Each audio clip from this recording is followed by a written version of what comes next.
আসসালামু আলাইকুম। এই লেকচারে এই ভিডিওতে দেখব ফাংশন কিভাবে কাজ করে, বেসিক্যালি ফর্মুলা কিভাবে কাজ করে আর কি একটা সেলে। তো ফর্মুলা সাধারণত কোনো একটা সেলের ডিটারমিনেটর হয়, অর্থাৎ আমার এই সেলটার ভিতরে কী বসবে সেটা আমার কি বলে সেট করে কোনো একটা ফর্মুলা। হ্যাঁ, এখানে চাইলে তো আমি যে কোনো কিছু লিখতে পারি, ইটস ওকে। বাট আমি যদি কোনো কিছু সংমিশ্রণ চাই, কোনো কিছুর কি বলে কোনো যোগ বিয়োগ গুণ ভাগ, হ্যাঁ, বা একটা সেল থেকে অন্য একটা সেলের সাথে কোনো ধরনের সংমিশ্রণ করতে চাই, যে কোনো ধরনেরই হোক, টেক্সটের হোক সেটা বা সংখ্যার হোক, তাহলে আমরা ওই ফর্মুলাগুলো ইউজ করি, ঠিক আছে, বা কিছু ফাংশন ইউজ করি। যেমন এখান থেকে আমরা শুরু করি, এবং সাধারণত তোমার এটা এখান থেকেও লিখতে পারো, বা এখানে চাপ দিয়ে এখানে চাপ দিয়েও লেখা শুরু করা যায়। কি লিখতে হবে সেটা হলো যে কয়েকভাবেই শুরু করা যায়। যদি কোনো সংখ্যার হয় তাহলে সরাসরি প্লাস মাইনাস দিয়েও শুরু করা যায়, যেমন +8, ঠিক আছে, এইভাবে দিলেও 16 হয়ে যাবে। বাট এটা আসলে না, প্রেফারেবল না, ঠিক আছে। এই জন্য সবসময় এই ইকুয়াল সাইন দিয়ে ইউজ করা উচিত, ঠিক আছে। ফাংশনের ক্ষেত্রে বা ফর্মুলার ক্ষেত্রে সবসময় ইকুয়াল দিয়ে শুরু করা উচিত, একটা সমান সমান চিহ্ন দিয়ে এরপরে শুরু করা উচিত, ঠিক আছে। তো আমরা এখানে দুইটা জিনিস লিখছি, একটা হলো কিরে মামা, আরেকটা হলো কি অবস্থা। হ্যাঁ, তো যদি আমরা এখানে এই ইকুয়ালস দিয়ে, এখানে একটা ইকুয়ালস দিচ্ছি না, এখানে ইকুয়ালস দিয়ে এখানে এই যে রেফারেন্সটা আমরা জাস্ট দেখাই দেবো যে ডি এর 1, তাই না, এই রো এর 1 এবং কলাম হলো ডি। এখানে যদি জাস্ট সিম্পলি D1 লিখি আমরা, হ্যাঁ, এবং এন্টার চাপ দিই, তাহলে দেখো আমার এই লেখাটা এখানে চলে আসছে, কিরে মামা। ঠিক সেমভাবে আমরা যদি তোমার এই লেখাটাকে তোমার কি বলে একটা কপি দেই, হ্যাঁ, এবং এখানে পেস্ট করি, এখানে দেখো এই লেখাটা কপি করছি আমি, কিন্তু এখানে পেস্ট করার পর হয়ে গেছে কি অবস্থা। কারণ এই লেখাটা ধরছে কিসের, দেখো E1 এর ধরছে গিয়া, রাইট। কিন্তু আমার সরি কিন্তু আমার ছিল কি, আমার ছিল D1, কিন্তু কপি করছি, আমার হয়ে গেছে সেটা E1, রাইট। এটা হয়েছে তোমার রেফারেন্সের সিস্টেমের কারণে। আমাদের দুই ধরনের রেফারেন্সিং হয়, একটা হলো অ্যাবসোলুট রেফারেন্স, আরেকটা হলো তোমার রিলেটিভ রেফারেন্স। হ্যাঁ, সো ওইটা যাওয়ার আগে এই জিনিসটা করার আরেকটা উপায় দেখাই, সেটা হলো যে তোমার ধরো D1 না, এখানে জাস্ট D1 না লিখে যদি আমরা ইকুয়ালস দিয়ে এটাকে ধরাই দেই, এই যে সেলটাকে আমি রেফার করতেছি, যে সেলটাকে আমি দেখাইতেছি, ওইটা জাস্ট ক্লিক করি, তাহলেও আমার জিনিসটা হবে কিরে মামা হয়ে যাবে, ঠিক আছে। একইভাবে এই জায়গায় তোমার ধরো ইকুয়ালস দিয়া কি অবস্থা, এটা চাপ দিলে একই জিনিস। হ্যাঁ, হ্যাঁ, আর যেটা বলতেছিলাম যে এখন ধরো তুমি যদি চাও যে এখানে ইকুয়ালস দিলা, এখন আমি এই দুটোকে যোগ করবো, ঠিক আছে, কিরে মামা, ঠিক আছে, D1 দেখাইলাম, প্লাস দিলাম, কি অবস্থা, এখানে কি অবস্থা সেলটাতে আমি ক্লিক করলাম, তাহলে হলো কি D1 প্লাস E1, তাই তো, আমার এই দুইটা সেল। এখন যখন এন্টার দিবা তখন দেখো কিছুই আসতেছে না। কেন আসতেছে না জানো? কারণ এগুলো হলো টেক্সট। সো টেক্সটে কখনো আসলে যোগ করা যায় না এরকম ফর্মুলা দিয়ে, বা আমাদের এরকম এই ইএক্স সাইনগুলো দিয়ে, প্লাস মাইনাস হাবি জাবি সাইন দিয়ে যোগ করা যায় না। তো আমাদের কি করতে হয়, আমাদের ওই জন্য বিভিন্ন ধরনের ফাংশন আছে, টেক্সটের ফাংশন ভিন্ন আছে, ঠিক আছে, আমরা ওগুলো নিয়ে পরবর্তীতে আলোচনা করব। হ্যাঁ, সো এখন যদি দেখো এখানে তো আমার এটা সেট করে দিছি যে আমার এখানে D1 আর হলো E1 এর কাহিনী হবে, ঠিক আছে, যোগ হবে। তাহলে যখন যখন ও আচ্ছা, যখন তুমি করবা না, এই কোনো জায়গা থেকে এটা থেকে বের হইতে চাপা, ফর্মুলাতে চাপ করার পরে আইদার তুমি এন্টার দিবা, অথবা তোমার যদি আউলে ফেলো বা কিছু হয়ে যায়, তাহলে এই যে ESC স্কেপ কি, একেবারে কিবোর্ডের বাম কানিতে সবার উপরের যে কিটা স্কেপ কি, ওইটা চাপ দিলেও মানে ক্লোজ হয়ে যাবে আর কি ফর্মুলার একটা। সো এখন যদি আমি এখানে কোনো একটা সংখ্যা দিয়ে দিই, যেমন 5, হ্যাঁ, আর এখানে দিলাম 5, ঠিক আছে, তাহলে কিন্তু আমার এটা এখানে 10 দেখাচ্ছে, কারণ আমি এটা ইকুয়াল দিয়ে দেখাই দিচ্ছি যে আমার এইটা যোগ হলো গিয়ে এইটা, ঠিক আছে। এখন এখন এই যে এখানে একই জিনিস হয়েছে আর কি, ধরো এখানে ধরলাম 10, তাই তো, 15 হয়েছে, ঠিক আছে। আর এখানে যেহেতু ইকুয়াল দিয়ে এটাই দেখাইছি, আবার এটা ইকুয়াল দিয়ে এটাই দেখাই, এই কপি দিয়ে এখানে দিছি। সো আচ্ছা, হ্যাঁ, এখানে এখন আছে তোমার ইয়ের সাথে কি বলে অ্যাবসলিউট রেফারেন্স, আর হলো তোমার কি জানো, রিলেটিভ রেফারেন্স। হ্যাঁ, সো এটা বোঝানোর জন্য আমরা আরেকটু ডিপে যাই। ডিপে অ্যাজ ইন তোমার ধরো একটা জিনিস দেখি এখানে। হ্যাঁ, ধরো এখানে কিছু প্রোডাক্ট আছে ABCDEF, এবং এক কোয়ান্টিটি আছে যে 11 পিস 10 পিস। হ্যাঁ, আর একটার প্রতিটার প্রাইস আছে, ঠিক আছে। ধরো প্রাইস পার পিস দিলাম, হ্যাঁ, পার পিস, ইয়েস পার পিসেস, ঠিক আছে। 90 টাকা করে, হ্যাঁ। এগুলোকে তুমি যদি চাও এগুলোকে আমরা বোল্ড করতে পারি, অর্থাৎ কালো করে দিতে পারি, ঠিক আছে। কালো করলাম, এবং যদি এটা দিয়ে কালার দিতে পারো আর কি, ফিল কালার, হ্যাঁ, একটা কালার দিলাম, ঠিক আছে। সো এখন কি, এখন দেখা গেছে কি আমার যদি টোটাল এই এ প্রোডাক্টটার দাম কত সেটা হইতে হলে কি আমার এই দুইটা গুণ দিতে হবে না?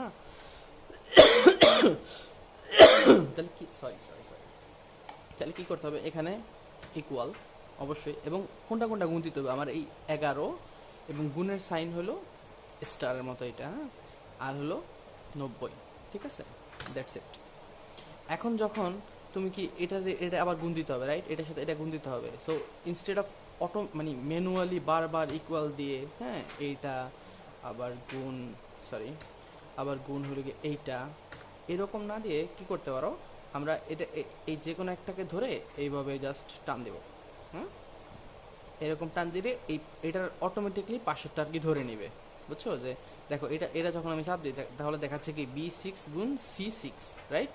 তাহলে কি এই হলো B6, এই যে B6, আর এটা হলো C, আর হলো 6, তাই তো। এটা অটোমেটিকলি আমার এটা ধরে নিচ্ছে, কারণ আমি এটা প্রথমে এগুলো করে আসছি, B2 C2 B3 C3। তো আমি যখন টান দিছি তখন আমার ওটা বুঝে নিছে এক্সেল অটোমেটিক্যালি যে আমার এই রেকর্ডিং, ইয়েস, অটোমেটিক্যালি আমার বুঝে নিছে যে আমি এটাই মিন করতে চাচ্ছি, ঠিক আছে। আচ্ছা, এখন এখন ধরো যোগ, এখন সিমিলারলি তুমি বিয়োগও করতে পারো বা গুণ ভাগও করতে পারো, ঠিক আছে। সো বিয়োগের জন্য আর কি কোন সাইন, যেমন একটা বিয়োগ করে দেখাই, যেমন 990 থেকে 90 গেলে কত, ঠিক আছে। এখানে একটা ইকুয়াল দিলাম, 990 বিয়োগ সাইন 90, হ্যাঁ, 900। সিমিলারলি যদি আমরা এখানে ভাগ চিহ্নটা দেই, তাহলে এই তো 11, 90 গুণ 11 990, ঠিক আছে। যাই হোক, কেটে দিলাম। সো এখন দেখা গেছে কি এখন আমাদের টোটাল একটা প্রাইস চলে আসছে, হ্যাঁ। তাহলে আমরা এখানে করতে পারি কি এটার একটা টোটাল বের করতে পারি, হ্যাঁ। এখানে লিখলাম টোটাল, ঠিক আছে। টোটাল দিয়ে দেখো এইটারও আমরা একটা কালার দিয়ে দিলাম, হ্যাঁ, এটারও একটা কালার দিলাম, ঠিক আছে। তাহলে এখানে হলো কি, এখানে এখন যোগ করার মানে কি, যোগ করতে হলো কিন্তু আমার একটা একটা করে আমরা যোগ করতে পারি, যেমন এইটা যোগ, এইটা যোগ, এইটা যোগ, এইটা যোগ, এইটা যোগ, C5 C6 C4, আচ্ছা এটা, হ্যাঁ। এখানে হচ্ছে কত আমার 421.01, ঠিক আছে। এবং এই জিনিসটা আমি এইভাবে ম্যানুয়ালি এত কষ্ট করে না করে আমরা কিন্তু খুব সিম্পলি করতে পারি সাম ফর্মুলা দিয়ে, ঠিক আছে, সাম ফাংশন দিয়ে। ধরো তোমার যদি এখানে ইকুয়াল দিলাম, ইকুয়াল দিয়ে লিখলাম সাম, SUM, সাম, হ্যাঁ। এই সাম দিয়ে এটা ডাবল ক্লিক করতে হবে, দুইটা ক্লিক করলে এরপরে তোমার এই নাম্বার, এক নাম্বারটা দেখাইতে বলবে, এই এক নাম্বার দেখাইতে পারো, তারপরে তোমার কমা দিতে পারো, কমা দিয়ে 2 নাম্বারটা দেখাইতে পারো, ঠিক আছে। এইভাবে সবার শেষ করে একটা ব্র্যাকেট দিয়ে শেষ করতে পারো। অথবা সাম যখন এরকম আসবে না, এরকম আসার পরে এই আমরা এখান থেকে ধরবো, একবারে 90 থেকে ধরে টান দিব, অর্থাৎ রেঞ্জ দেখায় দেবো। আমরা তো রেঞ্জ কি শিখছি না, টান দিছি না, এই দেখায় দিয়ে আমার এখানে এই যে ব্র্যাকেট দিয়ে শেষ করে দেবো আর কি, ঠিক আছে। তাহলে আমার এই সেম রেজাল্টে আসবে সাম। অথবা আমরা সেম জিনিসটা অন্যভাবে করতে পারি, যেমন এখানে তো আমার সাম প্রয়োজন আছে না। এখন এটা যদি আমি এখানে কপি করে যদি এখানে দেই, তাহলে দেখবা কি আমার এই জিনিসটার সাম হয়ে গেছে, ঠিক আছে। তো এই জিনিসটা হলো আমার রিলেটিভ রেফারেন্স। রিলেটিভ মানে হলো যে এটা পাশেরটা সে ধরবে বা প্যাটার্নটা ফলো করে সে ধরবে, হ্যাঁ। যেমন এখানে দেখো এখানে সাম দেখাচ্ছে কি D2 to D7, কিন্তু এখানে ছিল কি, এখানে ছিল C2 to C7। সো এটা পাশেরটা অটোমেটিকলি দেখাই দিচ্ছে, এটা পাশেরটা ধরে নিয়েছে, হ্যাঁ। অথবা আমরা যদি এটা ডিলিট করে দিই, অথবা যদি আমরা এটা এরকম টান দিই, তাইলেও সে এটা অটোমেটিকলি পাশেরটা ধরে নিবে, হ্যাঁ। অথবা যদি আমরা আরেকভাবে করতে পারি, ধরো এই সবগুলো সিলেক্ট করার পরে এই যে এখানে একটা অপশন পাবা যে এই যে অটো সামে, ঠিক আছে, সাম। এখান থেকে তুমি যদি যাও, এখানে যদি এই জাস্ট সামটা ক্লিক করো, তাহলে অটোমেটিকলি নিচের ঘরটাতেও এটার একটা যোগফল তারা দেখায় দিবে, ঠিক আছে। সো সাম করার কয়েকটা ওয়ে আমাদের কাছে আছে, ঠিক আছে। এখন আসি ধরো তোমার আরেকটা ইয়েতে, ধরো যদি আমার এটাতে ট্যাক্স আরোপ হয়, হ্যাঁ, ধরো ট্যাক্স, ট্যাক্স যদি আরোপ হয়, ধরো কেন বলো না, ট্যাক্স যদি আরোপ হয় কত পার্সেন্ট, লেটস সে 10% ট্যাক্স, হ্যাঁ 10% যদি ট্যাক্স হতো, মানে 10% মানে কি হলো 0.1, তাই না? আচ্ছা, তাহলে এইভাবেই দেখে, আমরা একটা যোগ করে দেখে, তখন ইকুয়াল দিলাম 10% মানে কি, ওইটার 100 ভাগের ওই 10 ভাগ না, তাহলে এটার দিলাম 100, তার মানে কি 0.1, তাই না? তাহলে যদি আমার ট্যাক্স হয় ধরো তোমার 0.1%, এটাতে আমরা এদিকে টান দিয়ে এরকম নিয়ে আসতে পারি, তো 0.1% যদি হয় আমার ট্যাক্স, হ্যাঁ, তাহলে ট্যাক্স সহ যদি আমি একটা প্রাইস ক্যালকুলেশন করতে চাই, আমার ধরো এখানে টোটাল টি উইথ ট্যাক্স, ঠিক আছে, টি উইথ ট্যাক্স দিলাম, ঠিক আছে, ট্যাক্স দিলাম। এখন আমার জিনিসটা হবে কীরকম, জিনিসটা হবে তোমার এখানে একটা ইকুয়ালস অবশ্যই দিতে হবে, রাইট? ইকুয়ালস দেওয়ার পরে কী হবে, আমার এই প্রাইসটা তো আসবেই, এই প্রাইসটার সাথে যোগ হবে কি, যোগ হবে তোমার যে আমার কি বলে, দাঁড়াও, ট্যাক্সের ইয়েটা হবে এরকম, D2 প্লাস এইটার আর কি পার্সেন্ট, তাই না? আচ্ছা, পার্সেন্ট D2 প্লাস এরকম দিতে পারি আমরা, আবার D ইন্টু 1 প্লাস 1 প্লাস এটা,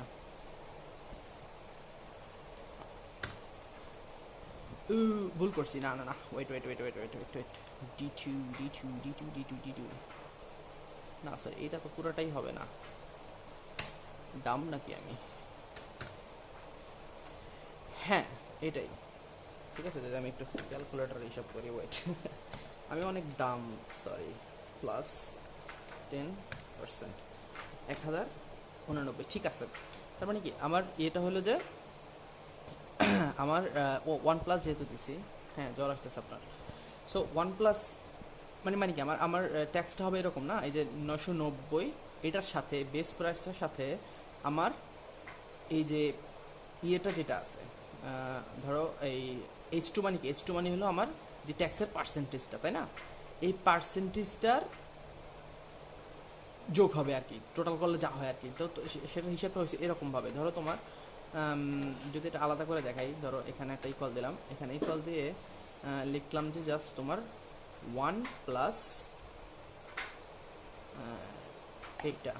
এটা মানে কি, এটা হলো তোমার 1.1, তার মানে কি ট্যাক্স এত পার্সেন্ট বাড়া মানে মূল প্রাইসের সাথে আমার এই আরও 10% অ্যাড হওয়া, তাই না? তার মানে কি মূল পার্সেন্টের সাথে 10% অ্যাড হওয়া মানে আমার এটার সাথে এটা গুণ হওয়া, সো এটাই আর কি এখানে দেখাচ্ছে যে D2 যেটা আছে, D2 এই তো 990 টাকার সাথে D2-র সাথে আমার এই 1 প্লাস H2টা আর কি ইয়া হিসাবে দেখাইছি, 1 প্লাস H2 মানে কি 1.1, এই 1.1টা গুণ হিসাবে আর কি দেখাইছি, হ্যাঁ। সো এখন দেখো, এখন যদি তুমি একটা কাজ করো, এটা ডিজিটাল করে দেবে, হ্যাঁ, এখন যদি তুমি দেখো, এখন যদি তুমি এটাকে এরকম টান দাও নিচের দিকে, তাহলে কিন্তু জিনিসটা আর সেম থাকবে না, একই ধরনের হবে না, কারণ দেখো এখানে 820 আছে, এখানে 820ই বসছে, এখানে 1460 আছে, এখানে 1460ই বসছে, কেন? কারণ এখানে যখন চেক করবা তখন দেখবা যে এই জিনিসটা যে H5 নিয়ে আসছে, আমার কিন্তু ইয়েটা ট্যাক্সের পার্সেন্টেজটা কোথায়, আমার ট্যাক্সের পার্সেন্টেজ হলো H2-তে, রাইট? কিন্তু আমি যখন নিচের দিকে টান দিছি তখন এটা রিলেটিভ রেফারেন্সের কারণে আমার এটা H3-তে নিয়ে গেছে, পরেরটা H4, পরেরটা H5, ঠিক আছে, কারণ এটা প্রথম থেকে ধরতে ধরতে নিচ থেকে টানতেছে আর কি, এটা অটোমেটিকলি নিচ থেকে সংখ্যাটা ধরতেছে, এই জন্যই আসে তোমার অ্যাবসলিউট রেফারেন্সের জিনিস। অ্যাবসলিউট রেফারেন্স মানে কি, তুমি একটা সেলকে স্পেসিফাই করে দিতে পারো, ঠিক আছে, যে আমার অলওয়েজ আমি যেখানে যাই আমার এই ফর্মুলাটা আমার ওই সেলকেই নির্দেশ করবে, ঠিক আছে। সো অ্যাবসলিউট রেফারেন্সটা কীভাবে লেখে, যেই রেফারেন্সটা তুমি যেই সেলটাকে তুমি মানে ফিক্সড রাখতে চাও সেটার আগে একটা ডলার সাইন দিতে হবে, এইভাবে ধরো এখানে একটা ডলার সাইন দিতে হবে এবং এই অক্ষরের পরে আরেকটা ডলার সাইন দিতে হবে, হয়ে গেল, হ্যাঁ ঠিক আছে। এবার যখন এন্টার দাও এখানে মান সেমই থাকবে, কিন্তু যখন তুমি টান দাও দেখো এখানে মানগুলো সবগুলো চেঞ্জ হয়ে গেছে, কারণ ওইটা করছে কি, এটা কিন্তু অলওয়েজ তোমার H2-তেই ধরছে, তুমি যেখানেই যাও দেখো এটা কিন্তু আমার এইটা কিন্তু H2-তেই ধরছে, তাই না? এই যে আমার পার্সেন্টেজটা পার্সেন্টেজটা কিন্তু আমার H2তেই ধরছে, ঠিক আছে।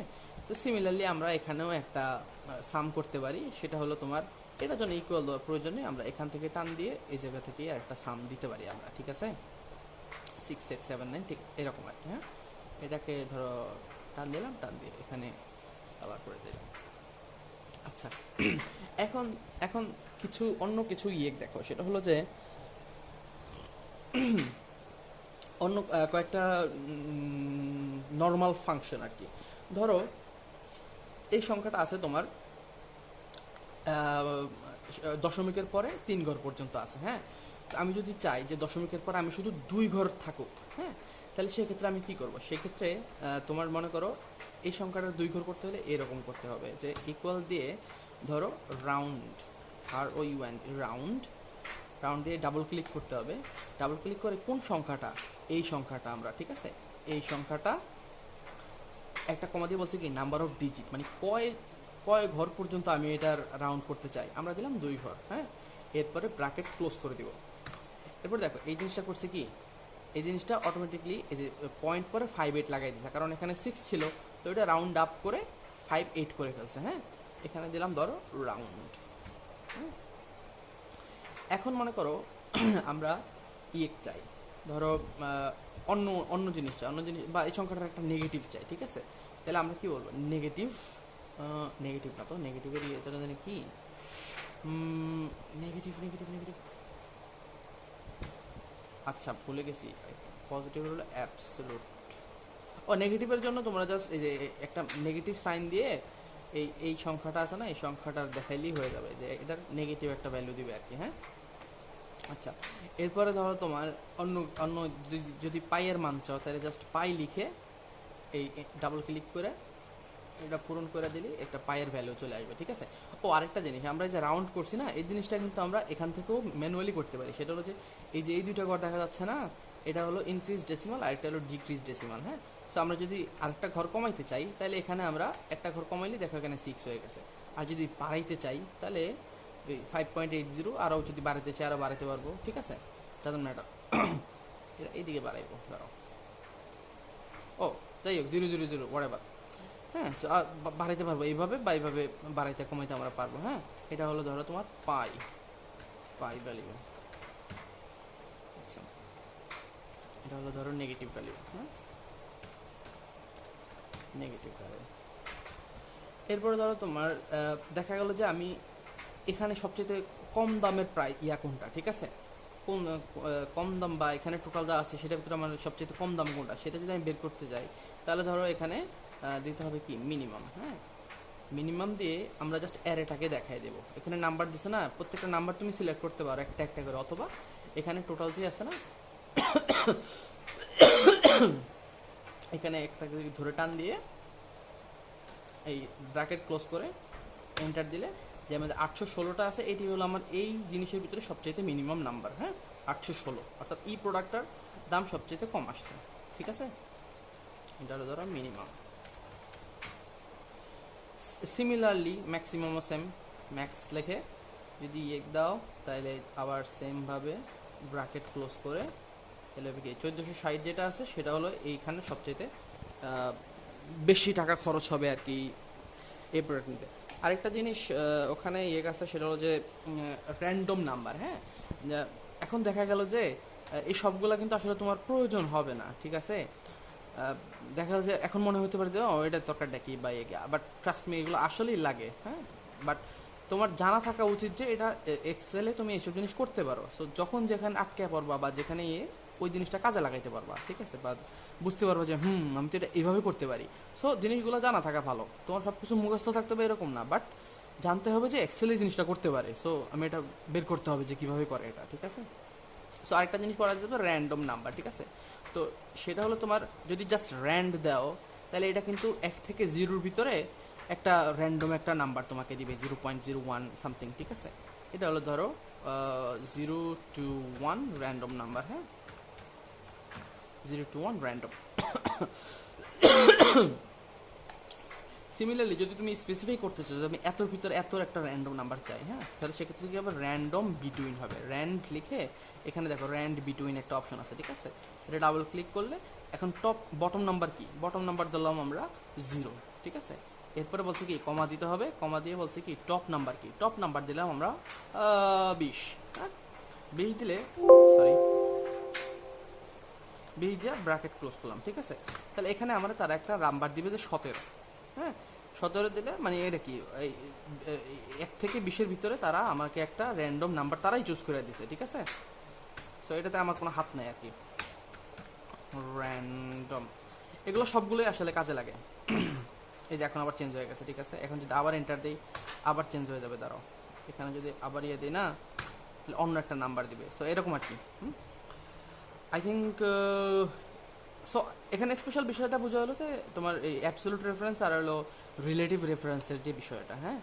সো যখন আমরা যে কোনো একটা সেলকে আমরা স্পেসিফাই করে দেবো যে যেই জায়গায় যাও মামা তুমি আমার এই সেলটাকেই ধরতে হবে, হ্যাঁ, তখন আমরা এই অ্যাবসোলিউট রেফারেন্সটা ইউজ করবো, হ্যাঁ এই যে ডলার সাইন দিয়ে অ্যাবসোলিউট রেফারেন্সগুলো ইউজ করবো আমরা। এই তো, আর তো কিছু নাই এখানে আপাতত। Thank you.